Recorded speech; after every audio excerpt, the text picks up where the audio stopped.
প্রশংসা কর, সবাই শুনবে বন্ধুরা আমারে। বল কি বলছিস রানী? বলছি এই যে এখন চিকেন পকোড়া করা হচ্ছে।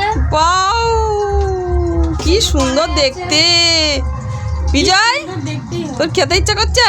কিন্তু দিদি তো এখন দিদি তো দেবে না, এখন হবে তার। বলছে মনে হচ্ছে বাটিটা এক্ষুনি নিয়ে চলে যায়। আমি জানি ওই জন্য বসে আছে। সেই বিড়ালগুলো দেখবে মা চুপ করে বসে থাকবে, মানে সুযোগ পেলে একদম একদম অন্তরা হাওয়া দিচ্ছে রানীকে, গরম করছে বলে। বাবরে, এরকম ননদ পাওয়া ভাগ্যের ব্যাপার। মেয়ে আমার ঘেমে নিয়ে গেছে গো।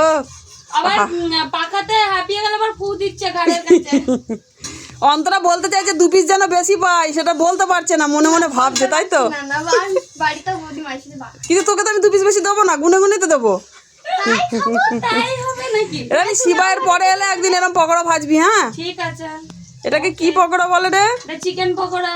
ও, কি কি দিলি এর মধ্যে একটু বল। এর মধ্যে বেশি কিচ্ছু লাগে না, শুধু কর্নফ্লাওয়ার আর একটু আদা রসুন পেস্ট না করলে ওই ইয়ে করে গ্রেট করে দিয়ে দিলেও হয়। পেঁয়াজ দিলি না, চিকেন তোমার আদা রসুনের গ্রেট আর হচ্ছে কর্নফ্লাওয়ার আর একটু গোলমরিচের গুঁড়ো, নুন, বাহ, বাস। একটু কাশ্মীরি লঙ্কার গুঁড়ো। ঠিক আছে, ওকে বন্ধুরা, সব যার যার ভালো লাগবে চলে আসবে আমাদের বাড়ি। টাটা। শেষ হয়ে যাবে।